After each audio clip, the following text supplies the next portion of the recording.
우리의 넘어짐이라는 말씀의 제목으로 함께 말씀 나누겠습니다. 우리의 넘어짐. 우리 인간은 누구나 다 연약합니다. 여러분 이 말에 동의하십니까? 아멘. 아니다, 나는 연약하지 않다. 나는 여전히 매우 강하다라고 생각하시는 분이 이 자리에는 한 분도 계시지 않기를 소망합니다.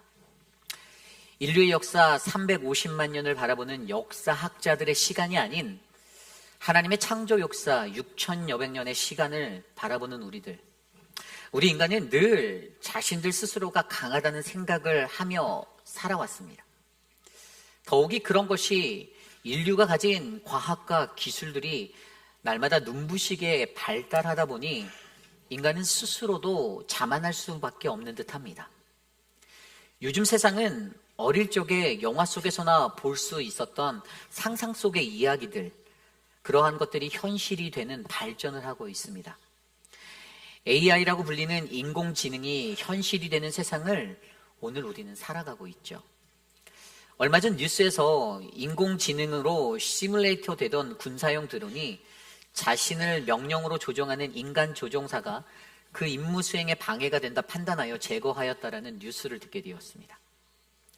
물론 이것이 그저 시뮬레이션에 의한 가상 훈련이었지만 이것은 인류가 우려하는 과학 기술에 의하여 인류가 지배당하는 염려가 현실이 될 수 있다는 경각심을 갖게 하여 주고 있습니다. 그리고 이를 통하여 우리는 이것을 개발한 인간의 위대함이 아닌 우리가 얼마나 연약하고 나약한 존재인지를 다시 한번 느낄 수가 있습니다. 그러기에 연약한 우리 인간은 언제나 넘어질 수밖에 없는 불완전한 존재임을 기억하셔야 합니다. 이것을 성경적 용어로 풀어보면 우리의 넘어짐, 이것은 여전히 죄 많은 우리 인간들이 우리의 범죄함과 실패로 인하여 얼마나 쉽게 넘어져 하나님으로부터 떨어지게 되었는지를 설명해 주고 있습니다. 오늘 말씀 속 로마 교회의 유대인들이 그들이 가졌던 그 신앙의 일상에서 바로 그러한 존재임을 마주하게 됩니다. 그들 스스로는 나는 괜찮다, 나는 잘하고 있다, 그렇게 자랑하며 살았지만 실제로 그것은 늘 넘어짐, 범죄함과 실패의 자리였습니다. 그러한 그들에게 오늘 말씀은 그들이 어떻게 올바른 하나님의 복음의 사람으로 회복되어져야 하는지를 말씀으로 선포하고 있습니다. 그리고 그 말씀으로 오늘날 이러한 모습으로 계속해서 넘어지는 저와 여러분, 우리들의 모습을 함께 생각해보며 과연 우리는 이러한 모습 속에서 오늘날 복음 전파에 내가 어떠한 영향을 주고 살아가는지, 어떻게 우리는 이것을 극복해야만 하는지를 말씀으로 함께 묵상해보는 귀한 시간 되시기를 소망합니다. 오늘 첫 번째로 우리의 넘어짐은 우리들 자신의 신앙을 점검해보는 시간을 갖게 합니다. 우리의 넘어짐은 우리들 자신의 신앙을 점검해보는 시간을 갖게 합니다. 여러분, 질문하는 인생은 성공할 수 있다는 이 말, 여러분 이 말을 믿으십니까? 질문하는 인생은 성공할 수 있다. 저는 믿습니다. 이 세상에서 바바라 윌스터나 오프라 윈프리, 레디킹 같은 그런 유명한 사회자들이 바로 그 증거가 됩니다. 그들은 그들의 토크쇼에서 청중으로 찾아온 사람들에게 질문을 하여 그들 스스로가 이야기하게끔 만듦으로써 토크쇼를 성공시킨 사람들입니다. 한 예로 우리가 잘 알고 있는 오프라 윈프리, 그녀는 1983년도에 시카고에서 가장 시청률이 낮았던 겨우 30분짜리 아침 토크쇼 AM 시카고라는 방송의 진행자가 되었습니다. 그런데 그때 오프라 윈프리는 바로 이 AM 시카고라는 방송을 무려 한 달 만에 같은 시간대 시청률 1위의 코너로 만들어버렸어요. 그리고 3년 만에 1986년에는 이 프로그램의 이름을 오프라 윈프리 쇼로 바꾸어서 ABC 방송을 통하여 미국 전역에 방송하였고 2011년 5월 25일까지 무려 25년 동안 장수한 프로그램으로 만들었습니다. 그동안 오프라 윈프리 쇼는 전 세계 140여 개국에도 방송되는 등 아주 토크쇼의 대명사로 자리 잡았어요. 결국 이 모든 것은 그녀의 탁월한 언변술과 게스트를 향하여 재치 있게 던져지는 질문들을 바로 성공의 비결이다라고 판단하게 만들었습니다. 세상 방송의 토크쇼 하나에도 어떠한 질문들이 던져지는가, 그것은 그 방송의 성패를 가를 수 있는 매우 중요한 요소가 됩니다. 다시 말해 질문의 가치를 바르게 이해하고 알아가는 것, 이 질문을 통해 우리는 성장할 수 있다는 것을 기억하셔야 합니다. 하물며 예수 그리스도라는 그분을 믿는 저와 여러분, 우리 그리스도인들도 우리가 어떠한 가치 있는 질문들을 던지는가에 따라 우리는 믿음과 신앙에 관한 우리의 삶을 더욱더 성숙시킬 수가 있다는 것입니다. 그 질문을 통해 나는 오늘 어떠한 모습으로 살아가고 있는가? 나의 모습은 그리스도인이라는 고 불리기에 합당한 모습인가를 점검해보는, 하나님의 사람으로서 나 자신을 비추어 보는 그러한 도구, 다시 말해 우리의 신앙을 점검해 볼 수 있는 거울이 되어줌을 기억하셔야 합니다. 그러므로 그리스도인들은 자신이 가진 신앙적 궁금증에 대하여 의심할 법한 만한 그러한 그것에 관하여 질문하는 것을 꼭 하셔야 합니다. 그 질문들의 가치를 알아보셔야 합니다. 우리가 계속해서 묵상하고 있는 로마서의 말씀에도 사도 바울이 잘 사용하고 있는 기법 중에 하나가 바로 이 질문들을 스스로에게 던지고 스스로 대답하는 방식으로 이 서신을 써나가고 있습니다. 바울이 서신을 통해 전반부에는 죄가 무엇인지, 복음이 무엇인지, 의라 불리는 구원이 무엇인지, 그리고 구원을 이루기 위해서 믿음이 필요한데 그 믿음이란 무엇인지를 설명하였고, 8장부터는 로마 교회에 있는 유대인 그리스도인들에게 대하여 그들이 갖고 있는 잘못된 구원관과 어긋난 신앙의 모습을 고쳐주기 위하여 스스로 질문하는 방식으로 로마서를 전개해 나가고 있습니다. 지금까지 로마서에 나온 질문들은 이렇습니다. 하나님이 우리 편이면 누가 우리를 대적하겠는가? 자신의 아들도 내어주신 하나님이 모든 것을 내어주시지 않겠는가? 누가 하나님이 택한 자들을 고발하고 정죄할 수 있는가? 누가 우리를 그리스도의 사랑에서 끊어내겠는가? 하나님의 말씀이 폐하여졌나? 하나님이 불의한 자인가? 구원이 하나님의 결정이라면 하나님이 어찌 우리에게 뭐라고 하시겠는가의 질문을 던지는 것입니다. 그리고 거기서 이어서 바로 오늘 본문에서 바울은 이러한 질문을 던지고 있습니다. 1절 말씀입니다. 그러므로 내가 말하노니 하나님이 자기 백성을 버리셨느냐? 하나님이 자기 백성을 버리셨느냐? 9장과 10장 말씀에서 바울은 이스라엘 백성이 불순종으로 하나님을 거부하였다라고 선포하였습니다. 그리고 그는 이로 인해 이 편지를 받게 될 로마 교회 유대인 그리스도인들의 마음이 상하여 그럼 하나님께서 우리 이스라엘을 버리셨는가라는 생각을 할 수 있기에 그때에 이러한 질문을 던지고 답하여 주고 있는 것입니다. 그리고 그 질문에 대한 대답은 단호합니다. 그럴 수 없다. By no means. 이것이 무엇을 의미합니까? 하나님은 절대로 그의 백성을 버리시지 않는다라는 것입니다. 그러나 이 답의 해석을 영적으로 들여다보면 그렇지 않다의 의미보다는 오늘 이 질문을 던짐으로써 하나님을 믿는 유대인들이 가질 수 있는 본질적인 의심을 그들 스스로가 해결해 나가기를 사도 바울은 원하고 있습니다. 앞서 던져진 모든 질문들도 저와 여러분 우리 모두가 일상에서 쉽게 느낄 수 있는 질문들 아닌가요?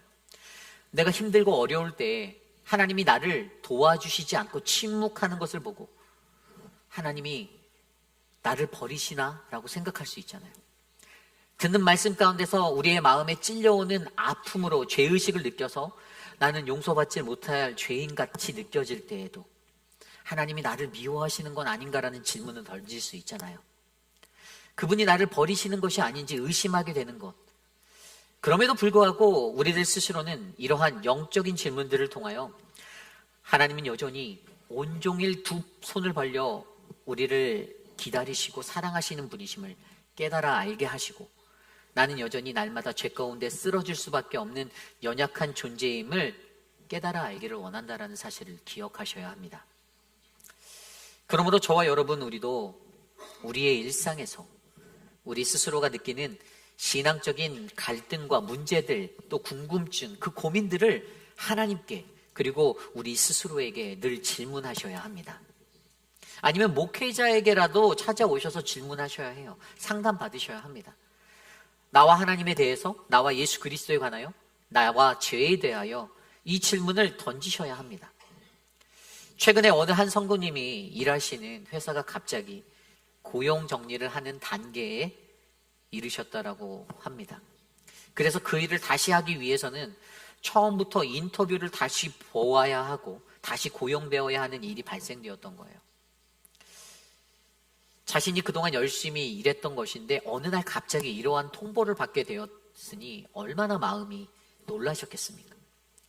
그때 삼자의 입장에서 바라보던 저 또한 그 집사님 정말로 힘드셨겠다라는 생각이 들었습니다. 지원자도 많이 있다는데 이런 마음이 찾아들어서 연락을 드려보니 그분의 말씀이 괜찮다라는 거예요. 자신은 하나님이 하실 거라고 믿는다라고 말씀하시는 겁니다.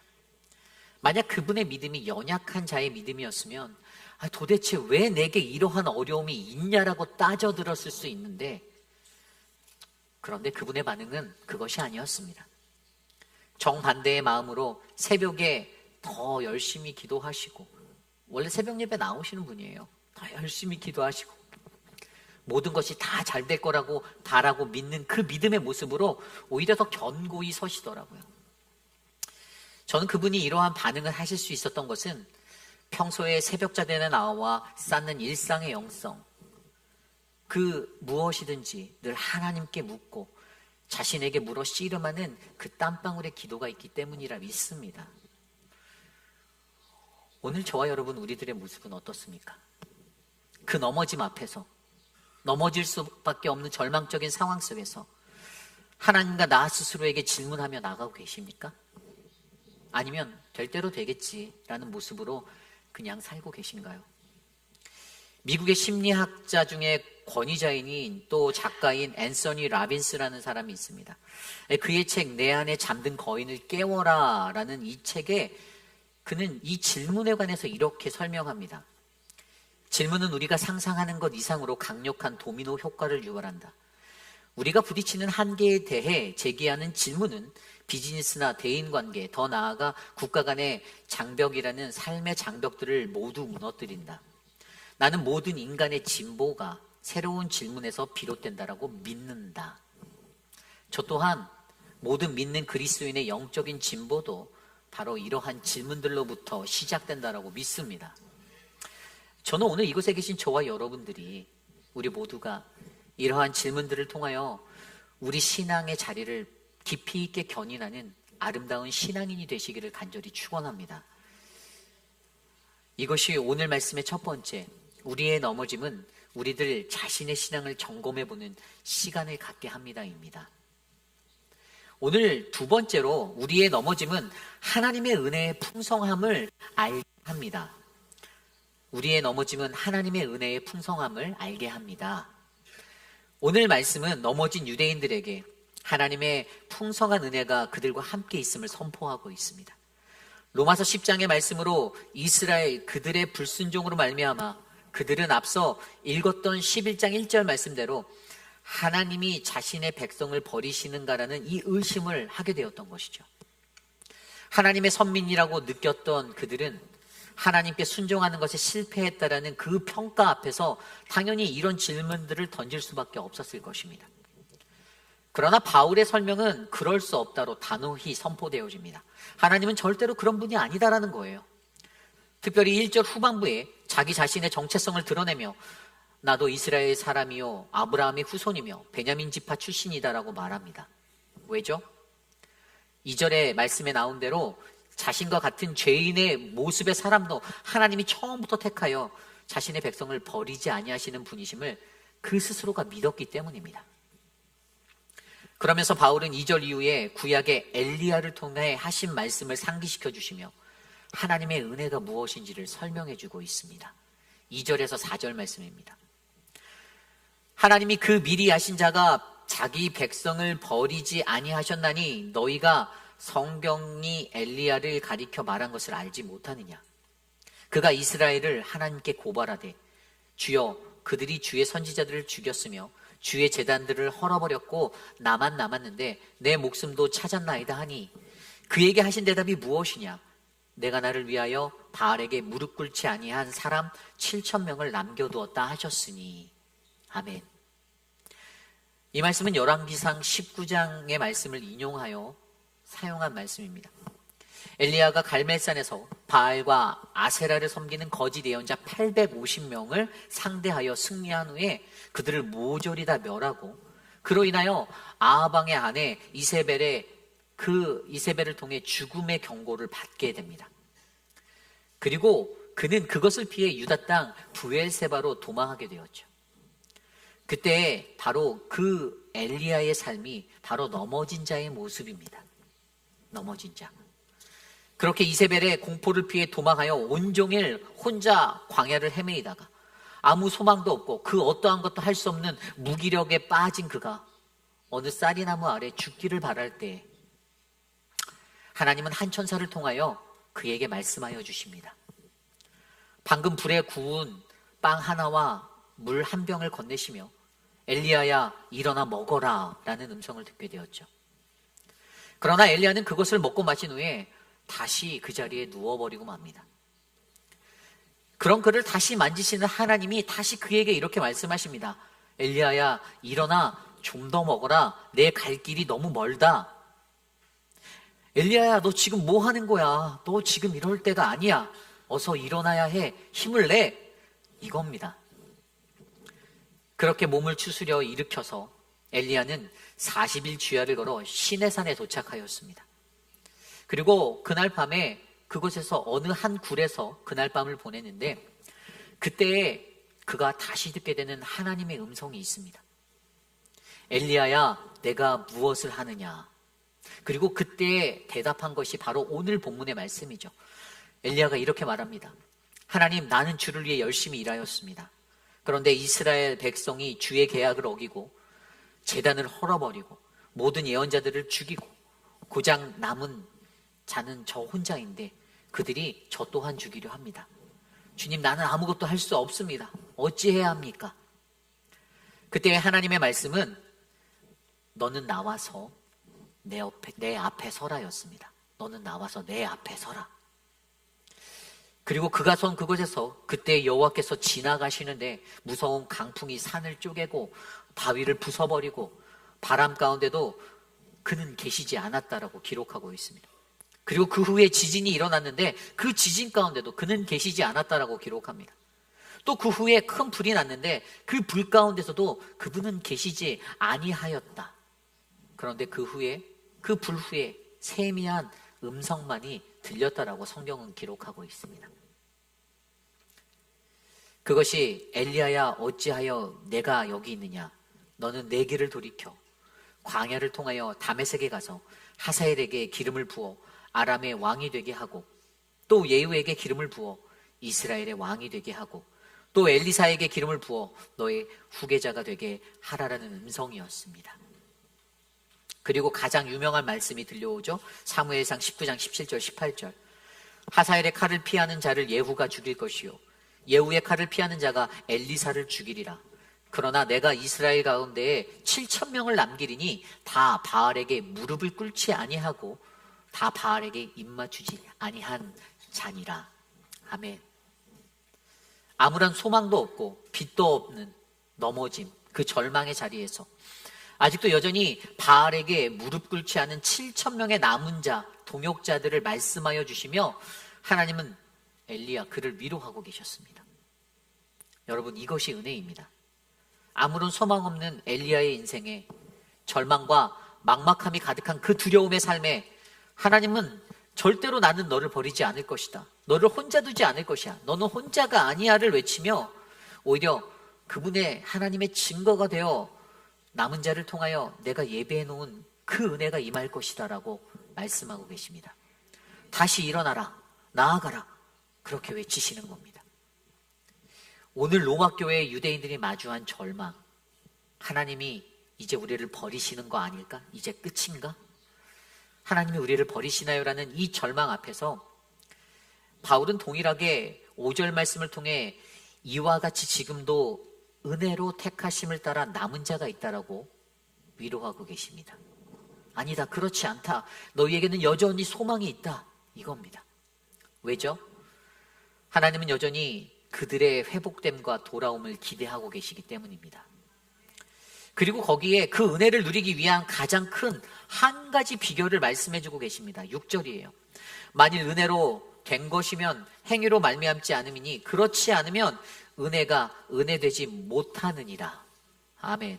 은혜가 은혜되지 못하느니라. 이 말씀은 하나님의 은혜는 우리가 가지고 있는 율법의 행위로 얻는 것이 아닌 그저 믿음으로 하나님의 의 되신 예수 그리스도를 믿는 모든 그의 백성에게 아무 조건 없이 베푸시는 하나님의 선물임을 믿는 것이라는 것이죠. 그리고 그렇게 이 땅의 모든 고난을 지나 살아가고 있는 신실한 자들은 마침내 남은 자가 되어 구원에 이르는 하나님 그분의 예비하심을 경험할 수 있으니 바울은 유대인 그리스도인들을 향하여 너희도 어서 너희의 잘못된 구원관을 바로잡고 다시 그분께 돌아가 하나님의 풍성한 은혜를 누려라라고 전하고 있는 것입니다. 그렇습니다. 이것이 중요합니다. 오늘 저와 여러분 우리의 삶에도 우리가 유대인과 같은 이 은혜에 관하여 잘못된 생각을 갖고 있다라면 분명 우리도 그 은혜의 풍성함을 바라보지 못하게 될 것입니다. 그러나 여러분 기억하십시오. 오늘 저와 여러분 우리는 결코 혼자가 아닙니다. 제 아무리 어렵고 힘들게 이 땅을 살아가도 결국 이 땅에서의 모든 고난을 지나고 연단을 지나고 그 모든 훈련을 통과한 모든 이에게 남은 자에게 우리 하나님은 반드시 구원이라는 풍성한 은혜를 베푸시는 분이심을 기억하셔야만 합니다. 저는 오늘 이곳에 모인 저와 여러분들 우리 모두가 우리의 넘어짐으로 엘리야가 경험한 그 하나님을 경험하여 남은 자가 누리는 풍성한 하나님의 은혜를 경험하시는 우리 모두가 되시기를 간절히 축복합니다. 이것이 오늘 말씀의 두 번째, 우리의 넘어짐은 하나님의 은혜의 풍성함을 알게 합니다입니다. 오늘 마지막으로 우리의 넘어짐은 복음의 능력을 선포합니다. 우리의 넘어짐은 복음의 능력을 선포합니다. 오늘 말씀 11절 12절입니다. 그러므로 내가 말하노니 그들이 넘어지기까지 실족하였느냐 그럴 수 없느니라. 그들이 넘어짐으로 구원이 이방인에게 이르러 이스라엘로 시기나게 함이니라. 그들의 넘어짐이 세상의 풍성함이 되며 그들의 실패가 이방인의 풍성함이 되거든 하물며 그들의 충만함이리요. 아멘. 하나님 신앙의 매너리즘에 빠진 유대인들, 그들을 위한 하나님의 대안은 충격요법이었습니다. 좌절과 상심 속에 빠진 자신을 돌아보게 하기 위한 처방으로 하나님은 시기와 질투라는 것을 이용하고 계시는 것입니다. 제가 집에서 저희 아내와 함께 붙어 있을 때면 저희에게는 늘 회방꾼이 하나 있습니다. 우리 딸 아린이는 저와 아내가 함께 있는 것을 못 봅니다. 난리가 납니다. 자기가 저와 아내의 중간으로 본인이 꼭 끼어 들어와야 하는 거예요. 거실에서 그렇게 좋아라 하는 TV를 보다가도 내팽개치고 달려 들어옵니다. 저 스스로는 아빠를 차지하기 위한 두 여인의 전쟁이라고 생각될 만큼 무섭습니다. 하루는 아내가 아이에게 이렇게 물어봤다고 합니다. 왜 그러냐고. 그러니 우리 나린이가 나중에 아빠랑 결혼을 할 거라고 얘기를 했답니다. 그런데 저는 그 답을 알고 있습니다. 그럴 수 없죠. 지금은 7살이라 그렇지만 아마 이제 몇 년 뒤면 저를 쳐다도 안 볼 것을 저는 너무나도 잘 압니다. 어린아이의 질투도 이처럼 매서운데 이러한 인간의 감정을 이용하시는 하나님은 이스라엘에게 이방인이라는 자들을 통하여 그들의 질투를 유발하고 계셨습니다. 왜죠? 그것이 하나의 전략입니다. 멀어진 이스라엘, 하나님으로부터 멀어진 그들, 왜곡된 모습으로 살아가고 있는 그들이 참된 신앙으로 사랑받고 살아가는 이방인들을 바라보며 시기하고 질투하여 그들이 회복되어지는 것을 하나님은 보기 원하셨습니다. 이것을 좀 더 구체적으로 설명해 드리면 11절에 시기나게 함이니라의 헬라어 단어 파라젤로사이라는 단어는요, 인간이 가져야 할 회개와 믿음을 일으키는 것에 가치 있는 자극을 말하는 단어입니다. 가치 있는 자극. 즉 이방인의 구원을 통해 유대인의 질투를 유발함으로써 다시 하나님께로 돌아와 회심의 기회를 주는 하나님의 구원 계획이었던 것입니다. 비록 그들이 시기와 질투를 한다라고 해도 다시 이스라엘이 그리스도께로 돌아오는 것을 기대하게 만드시는 것이 바로 하나님의 구원 방법이라는 것이죠. 그러나 문제는 유대인들의 그 시기와 질투가 지극히 인간적인 모습의 한계를 뛰어넘지 못했다라는 것입니다. 그들은 절대로 바뀌지 않았고 그리스도께로 돌아가지 않는 완악함을 보이며 끝까지 살았습니다. 그러나 반면에 이곳은 이방인들에게는 복음에 참여할 수 있는 구원의 기회를 얻게 되는 복음의 확장성을 가져오게 되었습니다. 물론 하나님의 구원은 이스라엘에게는 한 민족에게만 제약된 것이 아닌 분명 이를 통하여 하나님은 온 세상의 모든 이들이 하나님의 복음에 참여하여 구원을 얻을 수 있는 기회가 된 것입니다. 그래서 12절에 그들의 넘어짐이 세상의 풍성함이 되고 그들의 실패가 이방인의 풍성함이 된다라고 말씀하셨지 않습니까? 유대인의 입장에서가 아닌 온 세계의 복음으로 바라보시는 하나님의 넓은 의지는 바로 온 인류가 복음화되는 것, 그것을 우리는 알 수가 있습니다. 이것이 복음의 능력입니다.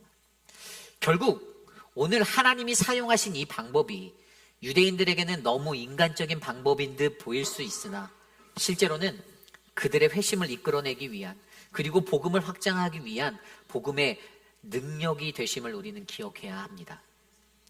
여러분, 저와 여러분 우리 안에 자만이 아닌 겸손이 넘치시기를 부탁드립니다. 내가 아니면 안 돌아갈 건데 라는 이기적이고 우월감적인 생각을 저버리셔야 합니다. 모든 사역의 중심에서 우리가 이런 착각에 빠질 때 우리는 우리의 신앙의 항로를 이탈하는 어려움을 겪게 될 것입니다. 하나님은 나의 넘어짐을 바라보시며 우리가 다시 제자리로 돌아오시기를 간절히 바라고 계십니다. 그러나 만약에 그렇지 않다라면, 또 그렇게 할 수 없다 한다라면 그래도 염려하지 마십시오.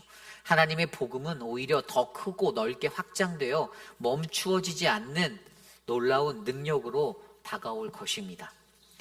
오늘 우리 안에 우리의 넘어짐을 통하여 하나님은 여전히 복음의 확장과 복음의 회복이라는 복음의 능력을 나타내고 계십니다. 저와 여러분 우리 모두에게 이러한 복음의 능력 앞에 겸손히 순종하는 우리 모두가 되시기를 간절히 축복합니다. 이것이 오늘 말씀의 마지막, 우리의 넘어짐은 복음의 능력을 증거합니다입니다.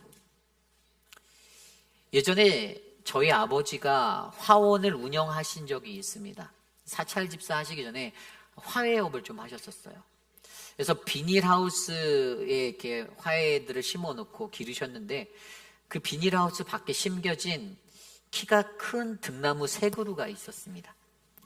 그런데 그 3그루 중에 2나무는 늘 푸르고 풍성하게 있었는데 유독 한 나무만 메말라가는 듯 죽어가는 듯의 그 등나무의 모습을 가지고 있었어요. 그래서 아버지는 어느 날 그 등나무 옆에 작은 아기 등나무 화분을 가져다가 붙여 놓으셨습니다. 때마침 장마철이라 한 1, 2주 정도 계속 비가 오고 다행히 그 작은 아기 등나무도 쑥쑥 자라서 부드러운 연두색 넝쿨이 이렇게 자라나면서 그 옆에 있는 죽은 등나무를 감싸고 올라가는 것을 보게 되었습니다.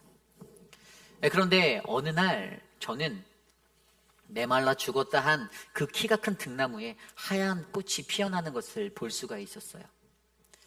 그리고 그때 도대체 무엇이 이 죽은 것 같았던 이 나무를 다시 살게 만들었을까라는 고민을 하게 되었습니다. 그랬더니 그 옆에 놓여져 있는 아기 등나무가 눈에 들어오게 되었어요. 그 나무가 가진 연약하고 부드러운 넝쿨손의 힘이 메마른 저 키 큰 등나무를 감싸고 그 연약하고 부드러운 힘이 바로 저 죽어가는 등나무를 살려내는 힘이구나라는 생각을 갖게 되었습니다. 여러분, 오늘 우리에게도 바로 이 연약하고 부드러운 힘이 있습니다. 그것은 바로 예수 그리스도의 힘입니다. 그분도 십자가로 나아가며 넘어지고 좌절하고 분명 수만 번도 이제 그만할까? 수많은 유혹 속에 포기할까를 생각했을 것입니다. 그러나 그분은 온 인류를 구원하시기 위한 하나님 그분의 뜻에 따라 온전히 묵묵히 십자가로 나아가고 모든 고초와 질고를 당하며 연약하고 죄 많은 우리를 감싸 안아 주셨습니다. 그리고 우리를 다시 살려주셨습니다. 오늘날 우리가 살아가는 이 세상은 여전히 힘 있는 누군가 아래 바짝 엎드려야만 생존할 수 있는 거대한 피라미드의 뾰족함의 세상과 같습니다. 그러나 이 세상의 모든 생명의 그 중심을 들여다보면 우리를 다스리시는 가장 연약하고 부드러운 예수 그리스도가 계심을 우리는 발견할 수가 있습니다. 그것은 세상이 말하는 갈등과 차별이 아닌 통합과 존중이고, 세상이 말하는 이기심보다는 돌봄이고, 세상이 말하는 탐욕과 분리보다는 나눔과 상생의 역사이고, 세상이 말하는 두려움과 미움보다는 공감과 사랑이고, 지배와 강요보다는 배려와 소통을 말하는 아름다운 은혜로 남아 있습니다.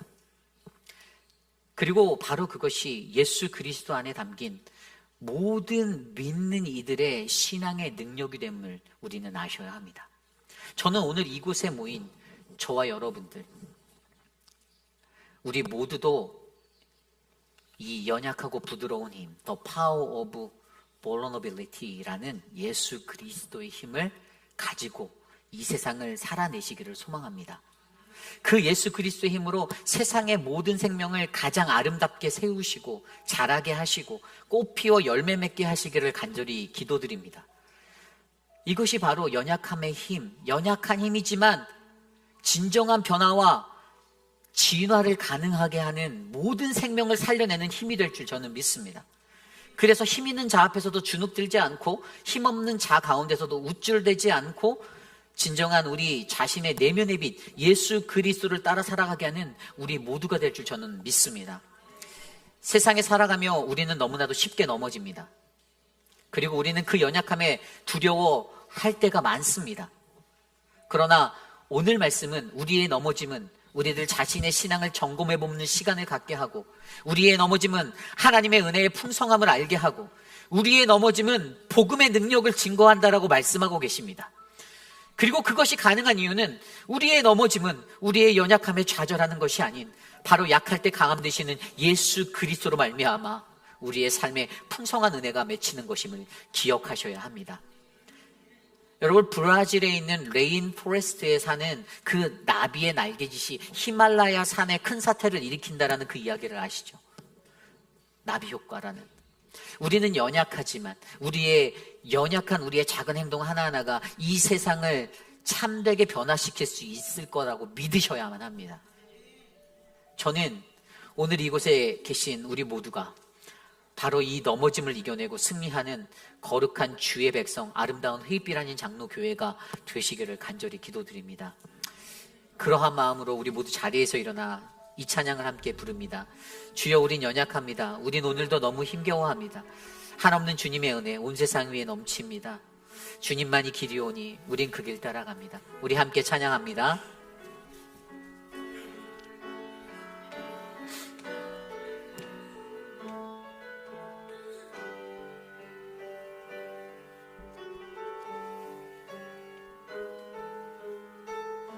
주여, 우린 연약합니다.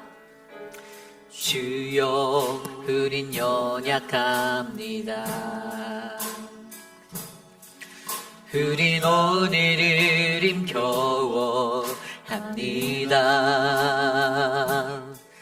주 뜻 이루며 살기에 부족합니다. 우린 연약합니다. 주여, 우린 넘어집니다. 주여, 우린 넘어집니다. 오늘 하루 또 실수합니다. 주의 긍휼을 구하는 죄인입니다. 우리 주만 바라봅니다. 한없는 주님의 은혜, 한없는 주님의 은혜,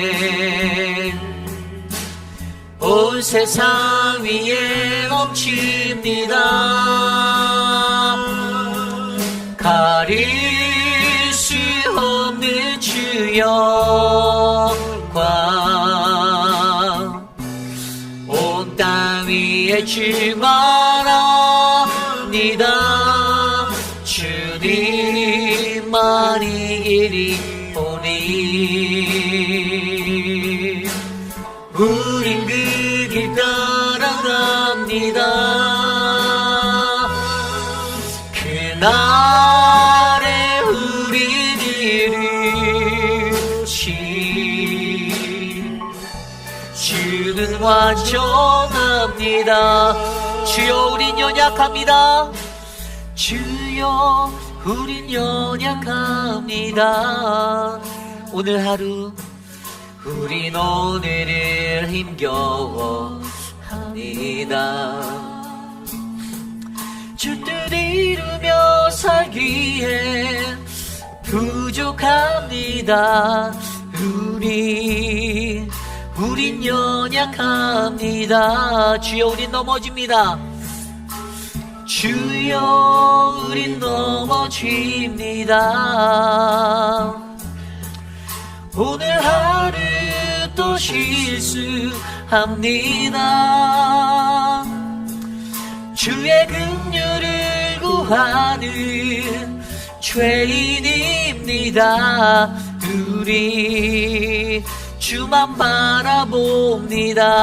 한없는 주님의 은혜, 한없는 주님의 은혜 온 세상 위에 넘칩니다. 가릴 수 없는 주 영광 온 땅 위에 충만합니다. 주님만이 길이 오니 우린 그 길 따라갑니다. 그날에 우리를 부르신 그날에 우리를 부르신 주 완전하니 한없는 주님의 은혜 두 손 높이 들고 고백합시다. 넘는 주님의 은혜 온 세상 위에 넘칩니다. 날 수 없는 주여 온 땅 위에 충만합니다. 온 땅 위에 충만합니다. 주님만이 길이 오니 우린 그 길 따라갑니다. 우린 그 길 따라갑니다. 그날에 우린 이루신 주는 완전한 그날에 우린 이루신 주는 완전합니다. 그렇습니다. 오늘 이 시대를 살아가는 우리들은 연약합니다. 그 누구도 나는 강하다, 나는 완전하다라고 자부할 수 없습니다. 험난한 이 세상은 세상 가운데 우리가 바짝 엎드려서 아부하고 아첨하고 세상을 맞추길 원하고 그 세상의 발걸음이 되기를 소망합니다. 하지만 예수 그리스도를 믿는 거룩한 그리스도인 한 사람 한 사람은 이 험난한 세상 속에서도 우리가 넘어질 때에도 우리들 자신의 신앙을 점검해보는 시간을 갖고 우리가 넘어질 때에도 하나님의 그 풍성하신 은혜를 깨달아 알고 우리가 넘어질 때에도 하나님 복음의 능력이 얼마나 위대한 능력인지를 증거하는 거룩한 그리스도인이 되시기를 소망합니다. 우리가 넘어지는 것은 바로 약할 때 강함 되시는 예수 그리스도가 드러나는 것임을 기억하십시오. 우리로 하여금 하나님 나를 강하게 약한 나로 강하게 하여 주시옵소서. 주님, 우리를 축복하여 주시옵소서. 이 시간 함께 우리 합심하여 함께 기도합니다. 하나님 도와주십시오. 주님, 우리를 인도하여 주시옵소서. 주님, 우리로 하여금 약할 때 강함 되시는 그 하나님을 하나님 인정하게 하여 주시옵소서. 나의 넘어짐을 통하여서 좌절하고 실패하고 주저하는 것이 아니라 나의 넘어짐을 통하여 우리의 자신의 신앙을 점검해보며 우리와 함께 하시는 그 하나님의 풍성한 은혜를 발견하게 하여 주시고, 하나님 우리의 넘어짐을 통하여 연약한 가운데 더욱더 강하게 능력으로 나타나시는 복음의 능력을 경험케 하여 주시옵소서. 사랑하는 하나님, 우리를 도와주십시오. 우리는 연약합니다. 우리는 나약합니다. 우리의 힘으로는 새끼손가락 하나로도 그 어떠한 것도 할 수 없는 그러한 존재입니다. 하나님, 나의 연약함을 아시는 주님께서 성령 하나님, 보혜사 하나님을 통하여 역사하여 주시고 돌보아 주시고 우리로 하여금 강건케 하여 주시기를 소망합니다. 하나님 도와주시옵소서. 우리를 인도하여 주시옵소서. 우리를 불쌍히 여겨 주시옵소서. 주님, 인도하여 주시옵소서. 참으로 존귀하신 하나님 아버지, 감사합니다. 어두운 세상 속에서도 우리의 연약함을 아시고 우리를 온전케 하기 위하여 완전하신 십자가의 그 승리로 예수 그리스도를 우리에게 허락하여 주셔서 감사드립니다. 약할 때 강함 되시는 그분을 붙잡고 살아가는 인생, 거대한 세상의 피라미드 속에서도 하나님, 우리가 능히 세상을 이기는 거룩한 믿음의 군사 될 수 있도록 하나님 우리를 인도하여 주시옵소서. 갈등과 차별을 원하는 세상이 아닌 통합과 존중을, 이기심보다는 돌봄을, 탐욕과 분리보다는 나눔과 상생을 원하는 진정한 그리스도인의 모습으로 이 세상을 살아낼 수 있도록 우리를 다스려 주시옵소서. 사랑의 주님, 사랑하는 미스터 체리를 지켜주시기를 소망합니다. 하나님, 육신의 연약함 가운데 하나님이 주인이 되시는 생명의 주권자 되심을 우리가 인정하오니 하나님, 모든 것을 주님께서 회복하여 주시고 만져주셔서 사랑하는 우리 오수석 집사님 슬픔에 잠기지 않고 기쁨으로 다시 일어날 수 있도록 새 힘을 주시옵소서. 아멘. 사랑하는 우리 송현숙 장로님, 하나님 감사합니다. 회복을 주셔서 하나님 기쁨으로 우리 장로님을 위해 중보하는 모든 성도들의 마음을 하나님 주님이 아시오니 우리의 기도를 들어주시고 온전하게 회복할 수 있는 놀라운 은혜를 더 크게 베풀어 주시옵소서. 사랑하는 우리 미스터 드레이크, 하나님 스스로의 예우, 하나님 그것들이 좋지 않아 수고하시는 강경옥 집사님 힘을 주십시오. 지치지 않도록 마음에 평안을 주시고 위로를 주십시오. 사랑하는 나춘자 권사님, 하나님 점점 가물어가는 기억 속에서 하나님 그 인생을 붙잡아 주시기를 소망합니다. 호흡이 어려운 곽성자 성도님의 삶 가운데도 함께 하셔서 하나님 늘 동행하여 주시고 인도하옵소서. 하나님 다리와 척추와 골다공증으로 고생하는 우리 이미애 성도님을 붙잡아 주십시오. 하나님 사랑하는 김영숙 성도님 백내장 수술 후에 회복을 주셔서 감사합니다. 잘 회복되어 줄 수 있게 우리 임종숙 집사님 연약한 육신 하나님 잘 이겨낼 수 있도록 만져주시옵소서. 한국에 출타 중이신 분들이 계십니다. 우리 정성준, 정혜연, 유영진, 변현희, 노영심, 송혜나 집사님의 삶을 축복하여 주시고 안전하게 주의 눈동자로 보호하셔서 돌아오는 그날까지 주님이 함께 하심을 경험케 하여 주시옵소서. 지금은 우리 구주 예수 그리스도의 무한하신 은혜와 그 크신 하나님의 사랑하심과 성령 하나님의 감화감동 교통하심의 역사가 어둡고 혼란한 세상 속에서도 나의 넘어짐은 나의 실패와 좌절이 아닌 나로 하여금 하나님의 영광을 나타내고 그분의 풍성한 은혜를 드러내며 나 자신을 성숙케 하기 위해서 성찰하기 위한 주님의 은혜임을 주님 내가 고백합니다라고 다짐하는 사랑하는 우리 회입비란인 장로교회 성도님들, 또한 사랑하는 자들의 모든 가족과 자녀와 삶의 터전 위에 지금으로부터 영원토록 함께 하시기를 간절히 축원하옵나이다. 아멘.